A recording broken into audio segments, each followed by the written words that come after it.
అందరికీ నమస్కారం. శ్రీమాత్రే నమః. కుంభరాశి వారికి మే 22, 23, 24 తేదీలలో జరగబోయేది తెలిసి ఖచ్చితంగా ఆశ్చర్యపోతారు. నక్క తోక తొక్కినట్లే మీకు అదృష్టం అనేది పట్టి డబ్బు పరంగా విపరీతంగా కలిసి రాబోతుంది. అలాగే మీరు కోరింది కోరినట్టుగా జరగడానికి చాలా మంచి అవకాశాలు ఈ 3 రోజులలో మీకు అద్భుతంగా ఉన్నాయి. మీకు ఆ దైవానుగ్రహం అనేది పుష్కలంగా ఉండి జాతక పరంగా మీకు అదృష్టం అనేది కలిసి వచ్చిందని చెప్పేసి ఈ వీడియోలో క్లియర్గా చెప్పడం అనేది జరిగింది. ఎందుకంటే నేను చెప్తున్న మాట కాదండి, పెద్ద పెద్ద పండితులే చెప్తున్నటువంటి మాట అన్నమాట. ఈ కుంభరాశి వారు వీడియోని పూర్తిగా చూసినట్లయితే అసలు అదేంటి అనేది మీకు క్లియర్గా అర్థమవుతుంది. కాబట్టి వీడియోని పూర్తిగా వినండి. అలాగే వీడియోకి ఒక లైక్ ఇచ్చి సపోర్ట్ చేయండి. ఈ కుంభరాశి వాళ్ళు వచ్చేటప్పటికి రాశి పరంగా 11వ రాశి. ఈ రాశికి అధిపతి శని. ఈ రాశి వారికి శని ఇప్పుడు ఏంటంటే 11వ స్థానంలో ఉండడం వలన వీరికి సంపాదన అనేది రెట్టింపు అవుతుంది. అంటే ఆకస్మిక ధన ప్రాప్తి అనేది కలుగుతుందని చెప్పుకోవచ్చు అనమాట. అంటే మీరు చేసేటువంటి ఉద్యోగాలలో మీకు ప్రమోషన్స్ రావడం, అలాగే మీకేంటంటే విదేశాల్లో ఏదైనా ఉద్యోగ అవకాశాలుగా వ్యాపారం చేసుకునే వారికి అవకాశాలు కానీ రావడం, వ్యాపారంలో బాగా కలిసి రావడము, ఇట్లా మీకేంటంటే మీకున్నటువంటి ఆస్తులు ప్రాపర్టీస్ ఏమైనా ఉంటే మంచిగా రేట్లు పెరగడం. అంటే ఒక 10 లక్షల రూపాయల ప్రాపర్టీ ఉందనుకోండి, అది 20 లక్షలు అవ్వడము. శాలరీస్ ఏవైనా 50 రూపాయలు 50,000 శాలరీ ఉంటే మీకు సడన్గా ఇంకొక 10,000 20,000 ఎక్స్ట్రా పెంచడము, ప్రమోషన్స్ రావడము, ఇట్లా మీకేంటంటే ఆకస్మిక ధన ప్రాప్తి అనేది కలుగుతుంది. అది చిన్న పని అవ్వచ్చు, పెద్ద పని అవ్వచ్చు, ఉద్యోగం, వ్యాపారం, ఆఖరికి కూలీ పని వాళ్ళకైనా సరే మీకు సంపాదన అనేది ఎక్కువగా వచ్చేటువంటి అవకాశం అనేది ఉంటుంది. అంటే ఊహించని డబ్బు అంటారు దీన్ని, ఆకస్మిక ధన ప్రాప్తి అంటారు. మీకు ఈ ఆకస్మిక ధన ప్రాప్తి అనేది పుష్కలంగా ఉంది. ఈ 3 రోజులు వచ్చేటప్పటికి ఖచ్చితంగా మీకు ఊహించిన దానికంటే కూడా ఎక్కువ డబ్బు అందడం చూసి మీరే ఆశ్చర్యపోతారు. అలాగే ఈ 3 రోజుల్లో మీకు చాలా వరకు కూడా బిజీగా ఉండేటువంటి అవకాశం కూడా ఉంది. అంటే ఉదయం లేచిన దగ్గర నుంచి రాత్రి పడుకునేంత వరకు కూడా తినడానికి కూడా ఖాళీ లేనంత బిజీగా మీరు ఉంటారని చెప్పుకోవచ్చు. కానీ మీకు 22, 23, 24 తారీఖు 3 రోజులలో కొంచెం కుటుంబంతో కలిసి ఉండే అవకాశం అనేది ఉంటుంది. కాస్త పనులని పక్కన పెట్టేసి కాస్త కుటుంబంతో గడిపేటువంటి అవకాశం ఉంటుందని చెప్పుకోవచ్చు. కానీ ఆ రోజు కూడా బిజీగా ఉంటారు. కాకపోతే ఆ రోజు మీకు ఇష్టమైనటువంటి ఆహారం వండించుకొని తినడము, కుటుంబంతో కాసేపు సంతోషంగా గడపడము, ఇలా కుటుంబానికి ప్రాధాన్యత ఇస్తారని చెప్పుకోవచ్చు. అలాగే మీకేంటంటే ఇంకా చాలా వరకు కూడా భార్యాభర్తల మధ్యలో ఉన్నటువంటి మానసిక మనస్పర్ధలు ఇలా తరచు గొడవలు పడుతూ ఉండవచ్చు. అలా గొడవలు పడుతూ ఉండేవాళ్ళు ఎదురుపు చూసుకున్నట్లయితే భార్యాభర్తల మధ్య అన్యోన్యత అనేది పెరుగుతుంది. వారు ప్రేమగా ఉండేటువంటి అవకాశం అనేది ఉంటుంది. అలాగే కాకపోతే మీకేంటంటే కొన్ని చిన్న చిన్న సమస్యలు కూడా వస్తాయండి మీకు మీ రాశిపరంగా. వాటి కోసం చిన్న చిన్న పరిహారాలు లాంటివి చెప్తాను. అవి చేసుకున్నట్లయితే ఆ సమస్యల నుంచి మీరు ఈజీగా బయటపడవచ్చు. భార్యాభర్తల మధ్య గొడవలు అవ్వచ్చు, ఏదైనా డబ్బు పరంగా ఏదైనా అందాల్సినవి కొంచెం అందకుండా ఉండడము, కొంచెం ఉంటాయి కదా, అవన్నీ కూడా సరి చేసుకోవడానికి పరిహారాలు చేయండి. అలాగే మీరు 5 ముఖ్యమైనటువంటి శుభవార్తలు కూడా వినడం అనేది జరుగుతుంది అనమాట. కుంభరాశి వారు వ్యక్తిగతంగా చాలా చాలా మంచివారండి. అంటే ఎవరైనా సరే వీరికి కాస్త ప్రేమగా మాట్లాడిన, అభిమానంగా పలకరించిన వారికి ఏంటంటే పొంగిపోతారనమాట. అంటే అవతల వాళ్ళు పూర్తిగా నా మనుషులు అనేటువంటి మనస్తత్వం ఈ కుంభరాశి వాళ్ళకి ఉంటుంది. కానీ వీరి మీద ఎదుటివారికి ఎక్కువగా ఈర్ష్య ద్వేషాలు అనేటివి ఉంటాయి. అంటే నిజంగా ప్రేమ అనేది వీరికి ఎదుటివారికి ఉండదు. అలా వాళ్ళు ఏంటంటే వీరిని అవసరానికి వాడుకుందామన్న లెక్కల్లో ఆలోచిస్తూ ఉంటారనమాట. అంటే అవసరమైనంతసేపు నువ్వు నాకు ప్రాణము, నువ్వంటే ఇష్టము, నేను నమ్ముతాను, నువ్వు చెప్పినట్టుగా వింటాను, ఇది అని చెప్పేసి 100 రకాలుగా చెప్తారు. అవసరం తీరిపోయిన తర్వాత మళ్ళీ పిలిస్తే తప్ప పలకరు. అలా ఉంటుందన్నమాట ఈ రోజులలో జనాల యొక్క మైండ్ సెట్ అనేది. కాబట్టి కుంభరాశి వారు ఏంటంటే కాస్త వ్యక్తులతో జాగ్రత్తగా ఉండండి. అలా అని చెప్పేసి అలా అని చెప్పేసి వీరు అంటే అద్దంలో చూపించినట్టుగా ప్రత్యేకంగా ఆ భేదాభిప్రాయాలు అనేవి చూపించవద్దు. ఎందుకంటే వీరు అలా చూపించిన ఎదుటి వాళ్ళకి కోపంగా మాట్లాడినా, కోపంగా ప్రవర్తించిన వారేంటంటే మీ మీద ద్వేషం పెంచుకునేటువంటి అవకాశం అనేది ఎక్కువగా ఉంటుంది. కాబట్టి కాస్త మీరు వారితో జాగ్రత్తగా ఉండండి. మీ పని మీరు చేసుకుంటూ వెళ్ళండి. జనంతో ఎక్కువగా టచ్లో ఉండొద్దు. అంటే నలుగురిలో ఉండాలి కానీ మన పని ఏందో మనం అన్నట్టుగా ఆ లెక్కల్లో ఉంటేనే ఈ రోజులో కరెక్ట్ అండి. ఎందుకంటే ప్రపంచం అంతా కూడా స్వార్థంగా తయారైంది. అంటే ఒకరి కష్టాలు ఒకరికి ఎలా ఉంటున్నాయంటే అది ఒక కథల్లాగా చెప్పుకోవడానికి, ఒక కథల్లాగా అదొక టైం పాస్ లాగా ఇలా వాడుకుంటున్నారు. ఇప్పుడు మీరు ఏదైనా కష్టాలు చెప్పారనుకోండి మీ స్నేహితులు అనుకోని చెప్పేసి, ఇలా మాకు ఇట్లా అయింది, ఇట్లా జరిగిందిరా, మా భార్యాభర్తల మధ్య కొంచెం గొడవలు వచ్చాయి అని చెప్పేసి, అది ఇది అని చెప్పేసి స్నేహితుడు అని చెప్పేసి మీరు చెప్తారు. కానీ వాళ్ళు దాన్ని ఎలా వింటారు అంటే, ఇక మీ ఎదురుగా ఉన్న అలా ఎందుకు చేయమాకండి అని చెప్పేసి అలా మంచిగా చెప్తూనే మీ ఇద్దరి మధ్య ఇంకా సమస్య పెంచేటువంటిగా అలా చెప్పడం, మీరు అది వెళ్ళిపోగానే ఇంకా మీకు మిగిలిన వాళ్ళు ఒక నలుగురు కూర్చొని ఇట్లా గొడవ పెట్టుకున్నారంట, వీళ్ళకి ఇడికింతే జరగాలి, ఇలాగే ఉండాలి, వీళ్ళేమన్నా మామూలుడా, నేను అంతకు ముందులో ఒక 200 రూపాయలు అడితే ఇవ్వలేదు, వీడికి ఇలాగే ఉండాలి, అది ఇది అని చెప్పేసి వీళ్ళేంటంటే మీ బాధల్ని వారు టైంపాస్లుగా మార్చుకునేటువంటి అవకాశం అనేది ఉంటుంది. కాబట్టి ఇప్పుడు మీరు వాళ్ళకి చెప్పారు, వాళ్ళు ఏమన్నా మీకు కష్టాన్ని తీర్చారా, ఏమన్నా ఆర్చారా, లేకపోతే ఏదైనా డబ్బు అడిగారు అనుకోండి, వాళ్ళు ఏమైనా ఇస్తారా మీకు? ఆ డబ్బు ఇవ్వరు కదా. అంటే వారి వల్ల మీకు ఎటువంటి ఉపయోగము ఉండదు. అలాంటప్పుడు ఎందుకు చెప్పుకోవాలి? నవ్వుల పాలవ్వడం తప్ప వచ్చేటువంటి ప్రయోజనం ఏమీ ఉండదు. కాబట్టి ఇంకేమైనా కష్టం ఉంటే కొండంత దేవుడికి చెప్పుకోండి. ఆయన మన బాధలు ఆలకించి మనకి సమస్యలకి పరిష్కారం అనేది ఇస్తాడు. అంతేకాని ఈ మనుషులకి చెప్పుకుంటే ఏం ప్రయోజనం అండి? మనుషుల్లో ఈ రోజులలో అంటే వెనకటి రోజుల్లో నమ్మకాలు, ప్రేమలు, అభిమానాలు, ఆప్యాయతలు ఉన్నాయి. కానీ ఇప్పుడు ఈ రోజులలో మనం గమనించినట్లయితే రక్త సంబంధీకుల మధ్యనే ప్రేమ, అభిమానాలు ఉండటం లేదు. వాళ్ళే చూడలేకపోతున్నారు ఒకరినొకరు. అంటే అక్క చెవెళ్ళు అవ్వచ్చు, అన్న తమ్ములు అవ్వచ్చు, ఇలా బంధువులు అవ్వచ్చు, ఇలా మన అనుకున్న వాళ్ళే మనల్ని చూడలేకపోతుంటే ఇంకా బయట వాళ్ళకి ఎందుకు ఉంటుంది? కాబట్టి అది కూడా ఆలోచించుకొని జనంతో ఏంటంటే ఇప్పుడు నేను చెప్పేది ఎక్కువగా మాట్లాడండి, అవసరమైనంత వరకు కూడా మాట్లాడండి. అంతేగాని మంచిగా మాట్లాడుతున్నారు కదా అని చెప్పేసి 4 మాటలు మాట్లాడాల్సిన దానికన్నా కూడా ఎక్కువగా మాట్లాడితే మాత్రం మీరు అలసైపోతారు. కాబట్టి దానివల్ల మీ నష్టం కూడా జరుగుద్దని చెప్పేసి ఇక్కడ క్లియర్ చెప్పడం అనేది జరుగుతుంది. చాలా వరకు కూడా మీ అనుభవాలు మీకు పాఠాలు నేర్పిస్తాయి. కానీ మీకు తెలియని కొంతమంది ఉంటారు కదా, వాళ్ళు కూడా తెలుసుకొని జాగ్రత్త పడితే మంచిది.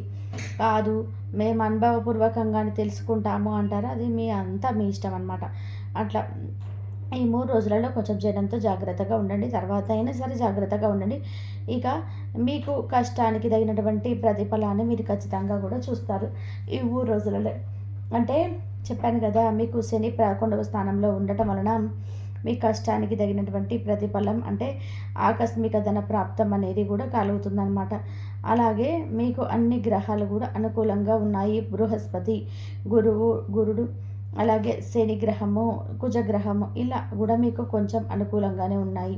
కాకపోతే ఇంకొంచెం అనుగ్రహం కోసం కొన్ని సమస్యలు వచ్చేటువంటి అవకాశం ఉంది. ఈ గ్రహాల్లో కూడా చిన్న కొంచెం మీరు పరిహారాలు చేసుకున్నట్లయితే అవి మీకు పూర్తిగా అనుకూలించేటువంటి సమయం అని చెప్పేసి ఇక్కడ మనం చెప్పుకోవచ్చు అనమాట. దానికోసం మీకు ఏంటంటే మీరు అంటే రావి చెట్టు ఉంటుంది కదా, రావి చెట్టు అవ్వచ్చు, మర్రి చెట్టు అవ్వచ్చు, ఆ చెట్టు దగ్గరికి వెళ్ళేసి కాస్త నల్ల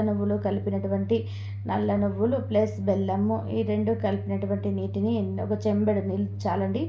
అందులో 1 టేబుల్ స్పూన్ నల్ల నువ్వులు, అలాగే ఒక చిన్న బెల్లం ముక్క వేసేసి అందులో కరిగిన తర్వాత ఆ నీటిని రావి చెట్టుకు పోయాలి, రావి చెట్టుకు సమర్పించాలి. అలా సమర్పించేసి కాస్త ఆ చెట్టు మొదట్లో కొంచెం పసుపు కుంకుమ పెట్టేసి ఆ చెట్టుకి అంటే దండం పెట్టేసుకొని దాని చుట్టూతా మీకు ప్రదక్షిణలు చేయడానికి అవకాశం ఉంటే 3 ప్రదక్షిణలు చేసి రండి. అలా చేయటం వల్ల ఏంటంటే మీకు ఈ గ్రహాల్లో ఉన్నటువంటి చిన్న దోషాలు ఏమైనా ఉన్నా కూడా అవి పూర్తిగా తొలగిపోయి మీకు అనుకూలంగా ఉంటాయన్నమాట. ఇంకా మీకు వచ్చేటప్పటికి గోమాతని తాకడం, గోమాతకి కాస్త అరటి పండ్లు అవ్వచ్చు, ఒక క్యారెట్ వంకాయో, ముల్లంగి ఇలాంటి ఏవో ఒకటి, టమాటాలు అవ్వచ్చు, మీకు అందుబాటులో మీకు కుదిరినప్పుడల్లా కూడా ఆవుకు కూడా ఇలాంటివి కాస్త పెడుతూ ఉండండి. మీ చేత్తో అలా పెట్టి ఆవును తాకటం వలన మీకు ఏదైనా జన్మల దోషాలు, కర్మలు ఏమన్నా ఉన్నా కూడా అవి కూడా తొలగిపోయేటువంటి అవకాశం అనేది ఉంటుంది. ఇంకా మీకు ఈ డబ్బు పరంగా ఈ 2 రోజులైతే చక్కగా చేతికి అనేది అందుతుంది. మీకు అందులో దిగులు లేదు. ఈ 3 రోజు కూడా మీకు అందుతుంది. కాకపోతే మీకు ఇంట్లో కాస్త విశ్రాంతి తీసుకునేటువంటి సమయం 3 రోజు వచ్చేసి, అలాగే కుంభరాశి వాళ్ళు భోజన ప్రియులుగా కూడా ఉంటారండి. వారికి ఇష్టమైనటువంటి ఆహారాన్ని చక్కగా వండుకొని చేసుకోవడం కానీ, ఒకవేళ కుదరకపోతే బయట నుంచి తెప్పించుకొనైనా సరే వాళ్ళు ఇష్టమైనటువంటి ఆహారాన్ని చాలా ఇష్టంగా తింటారనమాట. అందులో వీరికి నాన్ వెజ్ అంటే చాలా ఇష్టంగా తింటారని చెప్పేసుకోవచ్చు. అలాగే కాఫీ కానీ టీ కానీ చాలా ఇష్టంగా తాగుతారు. అంటే భోజన ప్రియులుగా వీరు చెప్పుకోవచ్చు. ఖచ్చితంగా తినాలి. ఎందుకంటే మనం ఇంత కష్టపడినా కానీ కనీసం మనము కడుపుకు తిన్నదే మనకి ప్రాప్తం అన్నమాట. అది కూడా లేకుండా చేయడం అనేది వృధానండి. కాబట్టి ఖచ్చితంగా తినాల్సిందే. మీరు ఆరోగ్యం మీద దృష్టి ఉంచుకోవాలి. ఈ కుంభరాశి వారిలో కొంచెం అంటే దూర ప్రయాణాలు ఎక్కువ ఏమైనా ఉంటే మీరు ఈ 2 రోజులలో కొంచెం అంటే ఈ టైంలలో కొంచెం అటు ఇటు వెళ్ళడానికి కొంచెం మంచిది కాదు. కాబట్టి ఏదైనా తప్పదు అనుకుంటే వెళ్ళండి, లేకపోతే మానుకోండి, తర్వాత వెళ్ళండి, అలా చేయండి. అలాగే ఈ కుంభరాశి వారిలో ఎవరైతే అంటే ప్రేమికుల పరంగా ఉన్నారో వారికి కూడా అనుకినులు ఇచ్చే సమయము వీరిలో వచ్చేటప్పటికి తల్లి తరపున ఆస్తులు అవ్వచ్చు, తండ్రి తరపున ఆస్తులు ఏదైనా కోర్టు కేసుల్లో వాయిదాలు ఉంటే అవి వీరికి అనుకూలంగా వచ్చేటువంటి అవకాశం ఉందని చెప్పుకోవచ్చు. ఇది మొదటి శుభవార్త. రెండవ శుభవార్త వచ్చేటప్పటికి ఏంటంటే ఈ కుంభరాశి వాళ్ళు ఎవరైతే ఉన్నారో వారికి కొత్తగా గృహ నిర్మాణం చేసేటువంటి అవకాశం అనేది ఉంది. కొత్తగా ఇల్లు అనేది కట్టుకుంటారు, లేకపోతే ఒక భూమో, ఒక ఫ్లాట్, ఒక అపార్ట్మెంట్ ఏదో ఒకటి వీరి చేతుల మీదుగా కొనుగోలు చేసుకునేటువంటి అవకాశం అయితే ఉంటుంది. ఇది రెండవ శుభవార్త. మూడో శుభవార్త ఏంటంటే వీరికి శత్రువులుగా ఎవరైతే ఉండి వీరిని ఇబ్బంది పెడుతున్నారో వారు వీరికి మిత్రులుగా మారేటువంటి అవకాశం అనేది ఉందని చెప్పేసి ఇక్కడ మనం క్లియర్గా చెప్పుకోవచ్చు. నాలుగో శుభవార్త ఏమిటంటే విదేశీ ప్రయాణాల కోసం ఎంతగా ఎదురు చూస్తున్నారో కుంభరాశి వ్యక్తులకు. అలా అంటే ఒక ఉద్యోగపరంగా వెళ్ళి అక్కడ సెటిల్ అయ్యి బాగా సంపాదించుకోవడానికి, వ్యాపారం ఏదైనా చేయడం కోసం అవ్వచ్చు, స్టడీస్ కోసం అవ్వచ్చు, ఇట్లా ఏదైనా ఉంటే అక్కడ అనుకూలించేటువంటి సమయం అని చెప్పుకోవచ్చు అనమాట. అంటే విదేశీ ప్రయాణం యొక్క ప్రాప్తి అనేది ఉంది. నెంబర్ 5 వచ్చేటప్పటికి ఏంటంటే ఈ కుంభరాశి వ్యక్తులలో ఎవరైతే వివాహాలు కాస్త ఆలస్యమని చెప్పేసి ఎదురు చూస్తూ ఉన్నారో ఎప్పటి నుంచో, అలాంటి వారికి చక్కగా వారికి ఇష్టమైనటువంటి వ్యక్తులతో వివాహం జరిగేటువంటి అదృష్టం ఉందని చెప్పేసి మనకి ఇక్కడ క్లియర్గా చెప్పడం అనేది జరిగింది. కాబట్టి ఇంకా కుంభరాశి వారికి ఈ 3 రోజులలో ఈ 5 చెప్పినటువంటి శుభవార్తలు వినేటువంటి అవకాశం అనేది 100% కూడా ఉంది. అలాగే మీరేంటంటే కాస్త అనారోగ్య సమస్యలతో ఇబ్బంది పడేటువంటి అవకాశం అనేది ఉంది. అంటే మీకు తరచుగా గ్యాస్ ప్రాబ్లమ్స్ కానీ, గుండెల్లో నొప్పి, ఒక టెన్షన్ లాగా, ఒక బీపీ లాగా, కాస్త ఎక్కువగా భయపడిపోవడము, ఓవర్గా థింకింగ్, ఇలాంటి ప్రాబ్లమ్స్ అనేటివి కొంచెం ఎక్కువగా ఉంటున్నాయి. కాబట్టి మీరు మీ ఆరోగ్యం మీద కూడా దృష్టి అనేది ఉంచుకోవాలి. ఎందుకంటే దైవ అనుగ్రహం అనేది మీ రాశి వీరిగా పుష్కలంగా ఉంది. మీకు ఇక ఇప్పుడు కూడా మీకు అంతా కూడా మంచి సమయం అని చెప్పుకోవచ్చు. కాబట్టి మీరు కోరినట్టుగా ఏదైతే మీకు ఇన్నాళ్ళ నుంచి కష్టపడ్డారో మీ కష్టాలన్నీ కూడా తీరిపోయేటువంటి సమయం అని చెప్పుకోవచ్చు అనమాట. కాబట్టి మీరు ఇంక గతంతో పోల్చుకుంటే డబ్బు పరంగా మీకు అన్ని కష్టాలు కూడా పోయినాయండి.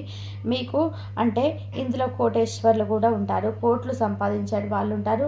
అలాగే మొన్నటిదాకా కనీసం చిన్న చిన్న అవసరాలు కూడా డబ్బు లేక కుటుంబంలో ఎన్నో రకాలైనటువంటి సమస్యలతో, అప్పులతో ఇబ్బంది పడ్డ వాళ్ళు కూడా ఆ అప్పులన్నీ కూడా తీరి మీరు ఒకరికి అప్పిచ్చే స్థాయికి ఎదుగుతారని చెప్పుకోవచ్చు. అంతేకాని మీలో ఒకరి దగ్గరకు వెళ్ళి మీ చేయి చాపేటువంటి పరిస్థితి అనేది మాత్రం మీకు లేదు. ఎందుకంటే మీ సుడి తిరిగింది, మీకు అదృష్టం అనేది కలిగింది, దైవానుగ్రహం అనేది మీ రాశి పరంగా పుష్కలంగా కలిగింది. కాబట్టి మీకు ఇప్పటి నుంచి మట్టిని పట్టుకున్నా కూడా బంగారం అవుతుంది. మీ చేతి నిండా కూడా డబ్బు అనేది ఉంటుంది. కానీ ఏదైనా సరే మనకి మంచి ఎక్కువ జరిగేటప్పుడు జాగ్రత్త అనేది ఉండాలి. నలుగురు మనుషులతోటి అలాగే కాలంతో కూడా జాగ్రత్తగా ఉండాలి. కాబట్టి జనానికి ఎవరైనా డబ్బులు వస్తున్నాయని చెప్పేసి అధిక ఖర్చు చేయడము, అతిగా సంతోషపడిపోవడం ఇలాంటివి చేయొద్దు. నరదిష్టి కూడా చాలా ఎక్కువగా ఉంటుంది మీ మీద. కాబట్టి ఆ నరదిష్టి కోసం కూడా మీరు సోమవారం పూట శివాలయానికి వెళ్ళండి.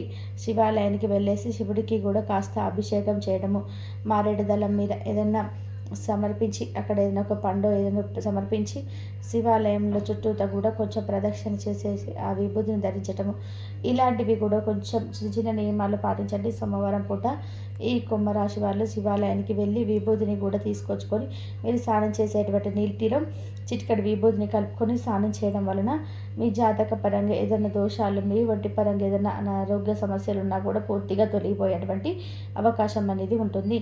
కాబట్టి దిష్టి పరంగా కూడా జాగ్రత్తగా ఉండండి. కాస్త రాళ్ళతో కూడా అప్పుడప్పుడు దిష్టి చేసుకోండి. విద్యార్థులకి బాగుంది. సంతానం లేని వారికి కూడా సంతానం ఖచ్చితంగా కలుగుతుంది. వీళ్ళలో కొంతమందికి ఓవర్ వెయిట్ ఉంది, అది తగ్గించుకుంటే సంతానం తప్పకుండా కలుగుతుంది. అర్థమైంది కదా. ఈ 3 రోజులు ఎలా ఉంటుందనేది మన వీడియో నచ్చితే చిన్న లైక్ ఇచ్చి సపోర్ట్ చేయండి. మీరు లైక్ చేయడం వల్ల మీరు వీడియో మరికొంతమంది కుంభరాశి మిత్రులు కూడా చేరి వారికి కూడా తెలుసుకునే అవకాశం అనేది ఉంటుంది. అలాగే మొట్టమొదటిసారిగా మన ఛానల్ని చూస్తున్నట్లయితే సబ్స్క్రైబ్ చేసుకొని పక్కన ఉన్న బెల్ ఐకాన్ని క్లిక్ చేస్తే నేను ప్రతిరోజు పెట్టే వీడియో మీకు ముందుగా నోటిఫికేషన్ రూపంలో వస్తుంది. కాబట్టి ఒక్కసారి ఒక లైక్ ఇచ్చి